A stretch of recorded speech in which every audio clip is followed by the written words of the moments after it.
வணக்கம். இது அக்ஷரம் அக்ஷயம். இன்றைக்கி நம்ம விசாரத பூர்வாதில் நவீன் கத்திய சைனிகா 2 அதில் இருக்கக்கூடிய 3வது லெசனான நம்பரும் வாலி திஜோரி அப்படிங்கிற பாடத்துக்கான சப்ரசங் வியாக்கியா கீஜியே அது பார்க்க போகிறோம். அனடேஷன் இஆர்சி அப்படின்னு எல்லாம் சொல்லுவோம் இல்லையா? ஸோ அதை பார்க்க போகிறோம். இதில் மொத்தம் 3 கொடுத்துருக்காங்க. ஒவ்வொன்றா பார்க்கலாம். कहने को तो कोई कुछ कह सकता है लेकिन राजा रईसों की नौकरी करना हंसी खेल नहीं है. முதல்ல இந்த வாக்கியத்துக்கு என்ன மீனிங் அப்படிங்கிறத புரிஞ்சுக்கிட்டோம்னா அது சம்மந்தமான விளக்கத்தை கொடுக்கலாம். कहने को तो कोई कुछ कह सकता है, சொல்கிறதுக்கு யார் வேணால் என்ன வேணால் சொல்லலாம், பேச்சுக்கு சொல்லலாம், என்ன சொல்லலாம். लेकिन ஆனால் ராஜா ரईसों की नौकरी करना, ராஜா வீட்லேயோ அல்லது ரईसों की நல்ல வசதியான பணக்காரங்க வீட்லேயோ, ரொம்ப நிறைய பணம் உள்ளவங்களும் ஏறக்குறைய ராஜா மாதிரி வாழக்கூடியவங்க தான் இல்லையா? ஸோ அவங்களோட வீட்டில் நௌகரி கர்னா வேலை செய்தல் ஹசி கேல் நகிக, அது ஒன்றும் விளையாட்டு கிடையாது. ஹசினா சிரிப்பு, கேல்னா விளையாட்டு. நம்ம அதை மொழிபெயர்க்கும்போது அது ஒன்றும் சாதாரணமான சந்தோஷமான விளையாட்டு இல்லை, என்ஜாய் பண்ணுற விளையாட்டு மாதிரியான காரியம் அல்ல அப்படின்னு சொல்கிறாங்க. कहने को तो कोई कुछ कह सकता है அப்படின்னா சொல்கிறவங்க சொல்லலாம், அவங்க என்ன ராஜா வீட்டில் வேலை பார்க்குறாரு, நல்ல சம்பளம் இருக்கும், நல்ல சௌரியமாக இருப்பாங்க, இஷ்டத்துக்கு இருக்கலாம் அப்படின்னு வெளியில் சொல்லிக்குவாங்க. ஆனால் உண்மையில் அது ஒரு விளையாட்டு விஷயம் அல்ல அப்படிங்கிறத இந்த லைனில் சொல்லியிருக்கு. அதை வச்சு இப்போது நம்ம அதனுடைய எக்ஸ்ப்ளனேஷன் பார்க்க போகிறோம். प्रसंग. यह वाक्य श्री कुंवर सुरेश सिंह की नंबरों वाली तिजोरी नामक हास्य कथा से दिया गया है. குவர் சுரேஷ் சிங் அப்படிங்கிறவர் எழுதின நம்பரோம் வாலி திசோரிங்கிற பேரில் இருக்கக்கூடிய ஹாஸ்ய கதா, ஒரு காமெடி ஸ்டோரியில் இருந்து தியா கயா ஹே தரப்பட்டிருக்கிறது. சந்தர்ப், எந்த சந்தர்ப்பத்தில் இது சொல்லப்படுது?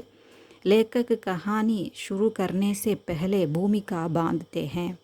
இந்த கதையை ஸ்டார்ட் பண்ணுறதுக்கு முன்னாடி லேக்கக் எழுத்தாளர் சுரு கர்னேசே பெகலே துவங்குவதற்கு முன்னால் பூமிகா ஒரு இன்ட்ரோடக்ஷன் கொடுக்குறாரு, பாந்தேகனை கொடுக்குறாரு. அந்த இடத்துல பாந்துனானா கட்டுதல் அப்படின்னு அர்த்தம். நம்ம இந்த இடத்துல ஒரு பேஸ்மெண்ட் போடுறாரு அந்த கதைக்கு, அதாவது इंट्रोडक्शन கொடுக்குறார்.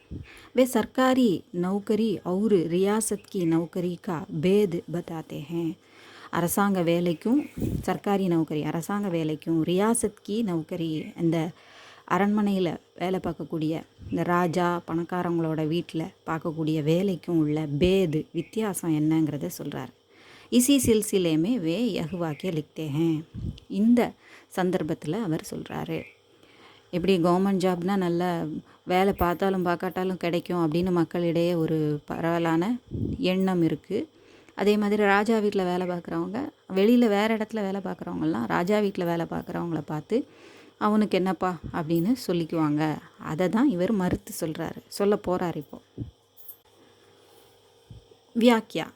राजा के नौकर नमक हराम होते हैं और उनके कारण राज्य नष्ट हो जाते हैं, यह आम धारणा है. ராஜா வீட்டில் வேலை பார்க்குறவன் இஷ்டத்துக்கு நமக்கு ஹராம், அதாவது உப்புக்கு துரோகம் செய்கிறவன் அப்படின்னு சொல்லுவாங்க. அதாவது உண்ட வீட்டுக்கு துரோகம் செய்யக்கூடியவன் அப்படின்னு சொல்லுவாங்க இல்லையா? அதை மாதிரி அவன் விருப்பத்துக்கு தேவையானதை கொள்ளை அடிச்சுக்கிட்டு அவன் பாட்டு நல்லா என்ஜாய் பண்ணிகிட்டு இருப்பான், அவங்கள ஏமாற்றிக்கிட்டு இருப்பான், ஈஸியாக வாழலாம் அப்படிங்கிற மாதிரியான எண்ணம், தாரணா எண்ணம், ஆம் தாரணா ஹே, பொதுவான எண்ணம் இருக்குது மக்கள்கிட்ட, கருத்து இருக்குது. லேக்கக் कहते हैं कि यह गलत विचार है, இது ரொம்ப தவறான எண்ணம். ராஜா கே யஹா காம் கர்னா பகுத் முஷ்கில் ஹே. ராஜாவோட வீட்டில், யஹான்னு அவங்க இருப்பிடத்தில், அந்த அரண்மனையில் ராஜாவிடம் வேலை பார்ப்பது என்பது பகுத் முஷ்கில் ஹே, மிகவும் கடினமானது. சர்க்காரி தஃப்தர் மே சுபஹ் 10 बजे जाते हैं तो शाम को 5 बजे वापस आ जाते हैं. கவர்மெண்ட் ஆஃபீஸில் போய் வேலை பார்க்குறோம், தஃப்தர்னா ஆஃபீஸு. கவர்மெண்ட் ஆஃபீஸில் காலையில் 10 மணிக்கு போகிறோன்னா சாயந்தரம் 5 மணிக்கு வீட்டுக்கு வந்து சேர்ந்துடலாம், வாபஸ் ரிட்டர்ன் ஆயிடலாம். தஃப்தர் மே ஹர் பிரகார் கி சுவிதா ஹோத்தி ஹே, ஆஃபீஸ்லேயும் எல்லா விதமான வசதிகளும் இருக்கும். மகர் ராஜா கே हाँ दिन रात नौकरी करनी पड़ती है. ஆனால் ராஜா வீட்டில் வேலை பார்க்குறவங்க தின் ராத் இரவு பகலாக வேலை பார்க்க வேண்டியிருக்கு, எப்போனாலும் அவங்க கூப்பிட்டா போக வேண்டியிருக்கு. जब राजा बुलाते हैं तब उनके सामने उपस्थित होना पड़ता है.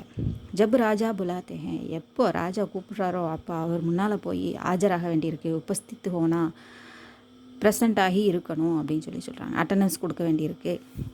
ராஜா கி ராய் ஜான்கர் பாத் கர்னி ஹோத்தி ஹை. அவருடைய ராய், அவருடைய கருத்து, அவங்களுடைய எண்ணம் என்ன சொல்ல வராரு, ஒப்பீனியன் என்னங்கிறத தெரிந்துக்கிட்டு அதுக்கேற்ற மாதிரி நம்ம பேச வேண்டியிருக்கு. பாத் கர்னி ஹோத்தி ஹை, பேச வேண்டியிருக்கு. நம்ம இஷ்டத்துக்கு நம்மளுடைய விருப்பத்தை சொல்ல முடியாது. அவர் போக்கில் தான் நம்ம பேச முடியும். லோகு எஹ் திக்கத்து நஹி ஜான்தே. மக்கள் இந்த கஷ்டத்தை யாரும் புரிஞ்சிக்கிறதில்லை, யாரும் அறிவதில்லை. நஹி ஜான்தே, அவங்களுக்கு தெரியாது. இசிலியே ராஜா கே நௌக்கரோं का பலா புரா कहते हैं. அதனால் ராஜா கிட்ட வேலை பார்க்குற அந்த வேலைக்காரங்களை பலா புரா ரொம்ப மோசமாக சொல்கிறாங்க. பலானா நல்லது, புரானா கெட்டது, நல்லது கெட்டது சொல்கிறாங்க. முன்ன பின்ன சொல்லி அவங்கள குறை சொல்கிறாங்க. कहना ஆசான் है மகர் ராஜா கி நௌக்கரி கர்னா முஷ்கில் है. இப்படி மக்கள் இஷ்டத்துக்கு அவங்க மேலே பழி போடுறது, பேசுகிறது ஈஸி தான். ஆனால் வேலை செய்கிறதுங்கிறது ரொம்ப கஷ்டம். विशेषता, यह वाक्य आगे की कहानी को रोचक बनाने के लिए ही लिखा गया है. இந்த வாக்கியம் முதல்ல இன்ட்ரோடக்ஷன் கொடுக்குறாருன்னு நம்ம பார்த்தோம் இல்லையா. இன்ட்ரோடக்ஷன் கொடுக்கும்போது இதை சொல்கிறாரு. இப்படி சொல்லி வரும்போது அப்படியே நம்மளை ஒரு ஆர்வத்தை தூண்டுது. கதையில் ரோச்சக், அதில் ஒரு இன்ட்ரெஸ்ட்டை கொண்டு வரத்துக்கு எழுதப்பட்டதாக இருக்குது அப்படின்னு சொல்கிறாங்க. இதை வாசித்தோன்னே என்னவா இருக்கும், அப்படி என்னெல்லாம் கஷ்டம் இருக்குது அப்படின்னு நம்ம க்யூரியாசிட்டி நமக்கு வரும் இல்லையா. साथ ही यह वाक्य सरकारी नौकरों की बेपरवाही का बांडा फोड़ता है. அது கூடவே சைடு பை சைடு என்ன சொல்லுது, இது அரசாங்க வேலை பார்க்குறவங்களோட பேப்பர்வாகி, கொஞ்சம் கூட அக்கறை இல்லாமல் கேர்ஃப்ரீயாக எப்படி இருக்கிறாங்க அப்படிங்கிற அந்த பண்டா போடுத்தாக, அவங்களுடைய குட்டையும் வெளிப்படுத்துது, ரகசியத்தையும் வெளிப்படுத்துது அப்படின்னு சொல்கிறாங்க. ரெண்டாவதாக உள்ளது, उन्हें तो राजा साहब के सामने कामहा अपनी खैर गाही दिखाने का खब्त साता. उन्हें तो அவருக்கோ, நம்ம முதல்ல யாருன்னு சொல்லாமல் பார்ப்போம், மீனிங்கை பார்ப்போம். उन्हें तो அவருக்கோ ராஜா சாஹப் கே சாம்னே, ராஜாவுக்கு முன்னால் காமகா தேவையில்லாமல் வீணா अपनी खैर गाही दिखाने का खब्त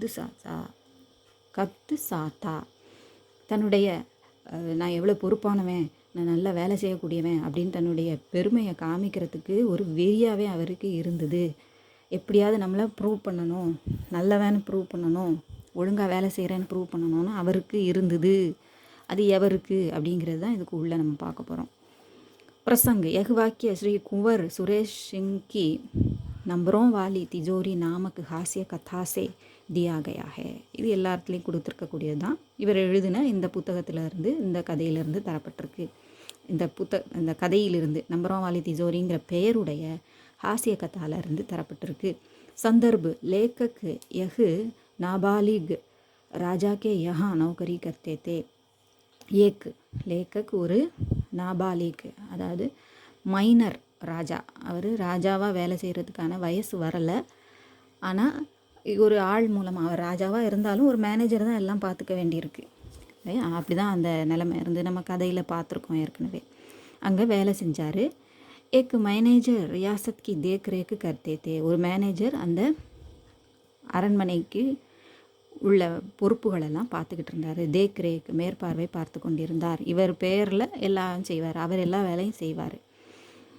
உன்கே ஸ்வபாவ் கே பாரே மே லேக்கக் இஸ் தரக் லிக்தே ஹேன். அவருடைய ஸ்வபாவம், நேச்சர் எப்படி, அவருடைய குணம் எப்படிங்கிறத சொல்லும்போது இவ்வாறு எழுதுகிறார். வியாக்கியா, ராஜா சாஹப் கே யஹா ஏக் நம்பரோं वाली तिजोरी थी. ராஜா சாஹப்போட வீட்டில் ஒரு நம்பர் மூலமாக மூடுறது, ஓப்பன் பண்ணுறது, அதன் மூலமாக செயல்படக்கூடிய லாக் இருக்கக்கூடிய, நம்பர் லாக் இருக்கக்கூடிய ஒரு திஜோரி லாக்கர் இருந்தது. वह बेकार हो गई तो लेखक ने राजा से वह तिजोरी मांगी. அது வீணாக போச்சு, அது நம்பர் மறந்து போயிட்டாங்க, அதை யூஸ் பண்ண முடியலன்னொடனே லேக்கக் ராஜாட்ட அந்த திஜோரியை கேட்குறாரு. எதை, அந்த லாக்கரை தாங்க, அழகாக இருக்குது பார்க்க, அதை சும்மாவது அலங்காரத்துக்கு வச்சுக்கலான்னு லேக்கக் கேட்குறாரு. மகர் ரியாசத் கே மேனேஜர்னே மனா கர் தியா. ஆனால் அந்த மேனேஜரு அந்த அரண்மனையில் வேலை பார்க்குற அந்த மேனேஜர் வந்து மறுத்துடுறாரு. ஹர் மேனேஜர் அப்பனே மாலிக் சே அச்சா நாம் கமானா சாத்தா ஹே. ஒவ்வொரு மேனேஜரும் தன்னுடைய முதலாளிகிட்ட நல்ல பேர் வாங்கணும், அச்சா நாம் கமானா நல்ல பெயர் பெற வேண்டும் என்று விரும்புகிறான். வஹ் ஐசே மௌகே கி பிரதீக்ஷா கர்த்தா ஹே. அவன் அந்த மாதிரி மௌக்கா சான்ஸ் எங்கே கிடைக்கும் அப்படின்னு எதிர்பார்க்கறது. பிரதீக்ஷா கர்த்தா ஹே, எதிர்பார்க்கிறான்.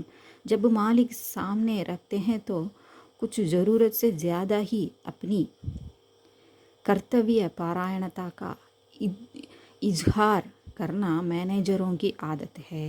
जब मालिक सामने रहते हैं तो எப்போவாவது முதலாளிக்கு முன்னால் நிற்கும்போது ஏதாவது ஒரு ப்ராப்ளம் வருது, ஏதாவது ஒரு வாய்ப்பு வருது தன்னோட ப்ரூவ் பண்ணுறதுக்கு அப்படிங்கும்போது ஜரூரத் ஜியாதா தேவைக்கு அதிகமாகவே தன்னுடைய கர்த்தவிய பாராயணத்தா கடமை உணர்வை வெளிப்படுத்துறது இஸ்ஹார் கர்னா மேனேஜரோங்கி ஆதத் ஹை.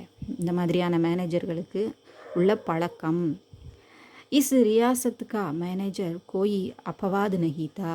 இந்த அரண்மனையில் வேலை பார்க்கக்கூடிய அந்த மேனேஜரும் ஒன்றும் அது எக்ஸம்ஷன் கிடையாது. இவரும் அதே மாதிரி தான். அப்பவாதுன்னு எக்ஸம்ஷன். उसका ख्याल था कि उसी के कारण रियासत में सब कुछ ठीक ठीक चलता है. அவருடைய ख्याल எண்ணம் என்னதுன்னா, அந்த மேனேஜரோட எண்ணம் என்னதுன்னா, அவருடைய காரணத்தினால தான், அவரால் தான் இந்த அரண்மனையே நல்ல முறையில் இயங்கிட்டு இருக்கு அப்படின்னு நினச்சிட்டு இருக்காரு. டீக்கு செல்தாக நன்றாக செல்கிறது நடக்கிறதுன்னு நினைக்கிறார்.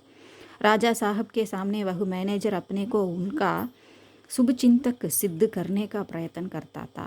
ராஜாவுக்கு முன்னால் மேனேஜர் தன்னை அவருக்கு ராஜா மீது சுப சிந்தக் ஒரு நலம் விரும்பி அப்படிங்கிறத சித்து கர்னேக்கா ப்ரூவ் பண்ணுறதுக்காக முயற்சி செய்து கொண்டிருந்தார். उपरोक्त वाक्य में उसके स्वभाव का चित्रण किया गया है. ஸோ அவர் அப்படி செஞ்சதை இங்கே வெளிப்படுத்துகிற மாதிரி தான் உபரோக்து மேலே கொடுக்கப்பட்ட உபரோக்து வாக்கியமே வாக்கியத்தில் உஸ்கே ஸ்வபாவ் கா சித்திரன் அவருடைய குணம் அது சித்தரிக்கப்பட்டிருக்கிறது. விசேஷதா ஆகே கி கஹானி இசி மேனேஜர் கி முசீபத் கி கஹானி ஹே. இதுக்கு அப்புறம் வரக்கூடிய கதை, இதனுடைய அடுத்த பகுதியாக வரக்கூடிய கதையே இந்த மேனேஜரனுடைய முசீபத் அவருக்கு வந்த பிரச்சனையை பற்றி உள்ள கதை தான். இசிலியே லேக்கக் இஸ் மேனேஜர் கே பாரமே பகுத் குச் பதாத்தே ஹே. அதனால தான் எழுத்தாளர் இந்த கதையை எழுதின அந்த குவர் என்ன சொல்கிறாரு, குவர் சுரேஷ் சிங் சொல்கிறது, மேனேஜருக்கே பாரமே மேனேஜரை பற்றி பகுத்து குச் ரொம்ப நல்லாவே சொல்லி வைக்கிறாரு, நிறையவே சொல்லி வைக்கிறாரு. அப்போ அவருடைய சுபாவம் என்னன்னு நமக்கு தெரிஞ்சாதான் அது காமெடியே. அந்த காமெடியே அதுதான். அவர் சுபாவத்துக்கும் அங்கே நடக்கிறதுக்கும் இணைச்சி பார்த்தா தான் அது உண்மையிலே காமெடியாக இருக்கும், சிரிப்பு வருங்கிறதுனால அப்படி சொல்லி வைக்கிறாரு. இசி வாக்கியக்கே காரன் கஹானிக்கு சரம் சீமா அசர்தார் பனி ஹே. இந்த வாக்கியத்தின் காரணமாக தான் அந்த கதையினுடைய அந்த டேர்னிங் பாயிண்ட் கடைசியில் அவர் பிரச்சனையை சந்திக்கிறது, திண்டாடிட்டு வர்றது, அதெல்லாம் அசர்தார் அதுக்கு ஒரு எஃபெக்டிவாக இருக்குது. இந்த வாக்கியத்தை படித்து இதை புரிஞ்சுக்கிட்டு நம்ம அந்த கதையை பின்னால் படிக்கும்போது ரொம்ப எஃபெக்டிவாக இருக்குது. ஏற்கனவே சொன்ன மாதிரி அப்போ தான் அது கனெக்ட் பண்ணி பார்த்தா தான் அவருடைய குணத்தையும் அந்த நிகழ்ச்சியையும் கனெக்ட் பண்ணி பார்த்தா தான் நமக்கு உண்மையிலே அந்த காமெடி முழுமையாக அனுபவிக்க முடியும். அடுத்தது लेकिन इससे अपने कमरे की खूबसूरती बढ़ाने की हिम्मत मुझ में नहीं है.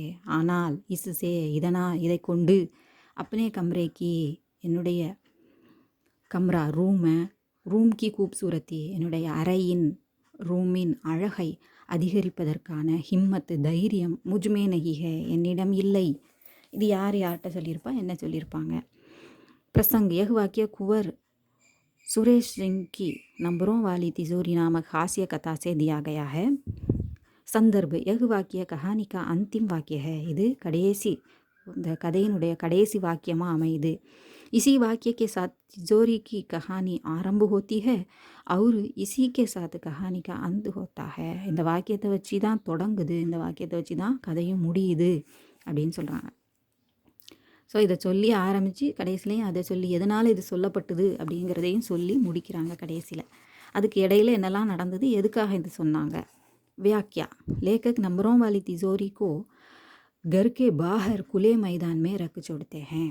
ஸோ இந்த கதையில் நம்ம பார்க்குறோம், அவருக்கு போய் அவருக்கு பிரச்சனை வந்து திரும்ப அதை கொண்டு அரண்மனையில் கொண்டு போய் அவர் மேனேஜர் வச்சிடுறாரு. அப்புறம் அதை இவர் வேலை முடித்து அவங்க தன்னுடைய கிராமத்துக்கு திரும்பும்போது, லேக்குக்கு திரும்பும்போது ராஜா வந்து இவருக்கு அதை அன்பளிப்பாக கொடுத்துட்றாரு இல்லையா. முதல்ல கொடுக்கும்போது அவர் தடுத்தார், இப்போ அவராகவே அவர் வேண்டான்னு சொல்லி கொடுத்துட்டதுனால இப்போ இவருக்கு கொடுக்குறாரு. ஆனால் அதை இவர் ஏற்றுக்கிட்டாலும் அவர் மேனேஜர் செஞ்ச மாதிரி வீட்டுக்குள்ளே வைக்காமல் வெளியில் வைக்கிறார். அதை தான் இதில் சொல்லியிருக்காங்க. லேக்கக் நம்பரோம் வாலி திஜோரிக்கோ கர்கே பாகர் வீட்டுக்கு வெளியில் குலே மைதான்மே ஓப்பன் ஏரில் வைக்கிறாரு. ஆனால் அங்கே வீட்டுக்குள்ளே நுழைஞ்சால் அந்த ஏரியாவில் அது இருக்கிறது பார்க்க அழகாக இருக்கும். அழகு கூட்டினாலும் ரூமோட அழகை கூட்டுறதுக்கு அவருக்கு தைரியம் இல்லை. ரக்கு சோடுத்தேன் வைத்து விடுகிறார். உஸ் திஜோரி கோ घर में रखने से घर की खूबसूरती बढ़ेगी. அதை வீட்டுக்குள்ளே வச்சா வீட்டினுடைய அழகு அதிகரிக்கும். फिर भी लेखक उस तिजोरी को बाहर ही रखते हैं. இருப்பினும் அதை லேக்கக் வந்து வெளியில் தான் வைக்கிறாரு அந்த திஜோரியை. यह तिजोरी कुछ समय पहले रियासत के मैनेजर के घर की खूबसूरती बढ़ा रही थी. கொஞ்ச நாளைக்கு முன்னாடி குச்சி சமயக்கே பகலே கொஞ்ச நேரத்துக்கு முன்னாடி ரியாசத்தோட அந்த அரண்மனையினுடைய மேனேஜரோட வீட்டின் அழகை அதிகரித்து கொண்டிருந்தது அப்படின்னு அதை காமெடியாக சொல்லியிருக்காங்க. அழகாக அதிகரிச்சுட்டு திருடங்க கொள்ளையர்கள் வந்தார்கள், அடி வாங்கினாவன் இல்லையா. ஸோ அதை தான் அப்படி இன்டைரக்டாக காமெடியாக சொல்லியிருக்காங்க. तब कुछ डाकू मैनेजर के घर में घुसे. मैनेजर ने कहा कि तिजोरी खोलने का नंबर मुझे मालूम नहीं है. ஏற்கனவே சொன்னது தான். கொள்ளையர்கள் வந்தாங்க, அவங்கக்கிட்ட நம்பரை கேட்டதுக்கு இவர்கிட்ட நம்பரை கேட்டதுக்கு எனக்கு நம்பர் தெரியாதுன்னு சொன்னாங்க. இஸ்ஸே ஜூட்டு சமஜ்க டாக்குவோனே மேனேஜருக்கோ புரி தர பீட்டா. அதை பொய் அப்படின்னு நினச்சிக்கிட்டு உங்கள் வீட்டில் இருக்குது, உனக்கு எப்படி நம்பர் தெரியாது அப்படின்னு சொல்லி பொய் சொல்கிறேன்னு சொல்லி நல்லா அடி கொடுக்குறாங்க. புரி தர மோசமாக அடிச்சிட்டாங்க, தாக்கிட்டாங்க. उस तिजोरी को घर में रखने से स्वयं लेखक को भी ऐसी मुसीबत में फंसने का खतरा रहता है. ஸோ அதை தன்னுடைய வீட்டுக்குள்ளே வைக்கிறதுனால ஸ்வயம் லேக்கக் கோபி லேக்கக்கு அவருக்கும் கூட ஐசி முசீபத் மே ஃபஸ்னேக்கா இந்த மாதிரி பிரச்சனையில் மாற்றத்துக்கான கத்ரா ஆபத்து இருக்கிறது. इसलिए लेखक कहते हैं कि उस तिजोरी से अपने घर की खूबसूरती बढ़ाने की हिम्मत उनमें नहीं है. அதனால் லேக்கக் என்ன சொல்கிறாரு, இந்த திஜோரியை வச்சு என்னுடைய வீட்டில் உள்ள ரூமை அழகுபடுத்துறதுக்கு எனக்கு தைரியம் இல்லை, வெளியிலே இருந்துட்டு போகுது அப்படின்னு சொல்கிறாரு. ஸோ அங்கே நடந்த சம்பவம் இங்கே நடந்துடக்கூடாதுங்கிற பயத்தில். விசேஷ்தா பூரி கஹானி ஹமே ஹசாத்தி ஹே. கதை முழுசும் நம்மளை சிரிக்க வைக்கிறது. எஹு அந்திம் வாக்கிய ஹமே டட்டாக்கர் ஹசனேக்கோ மஜ்பூர் கர்த்தி ஹே. முழு கதையுமே நமக்கு சிரிப்பை ஊட்டினாலும் இந்த கடைசி வாக்கியம் நம்மளை கையை அடித்து குலுங்கி சிரிக்க வைக்குது, அப்படி உடச்சி சிரிக்க வைக்குது அப்படின்னு சொல்கிறாங்க. எஹி லேக்கக்கி சஃபல்தா ஹே. இதுவே இந்த கதையின், அதாவது இந்த கதையை எழுதின அந்த எழுத்தாளரின் வெற்றியாகும், சக்ஸஸ் ஆகும். இது உங்களுக்கு உபயோகமாக இருந்திருக்கும்னு நினைக்கிறேன். அடுத்த ERCயோட அடுத்த வீடியோவில் பார்க்கலாம். பிடிச்சிருந்தால் லைக் பண்ணுங்கள், ஷேர் பண்ணுங்கள், சப்ஸ்கிரைப் பண்ணுங்கள். சப்ஸ்கிரைப் பண்ண எல்லாருக்கும் நன்றி. வணக்கம். தன்யவாத்.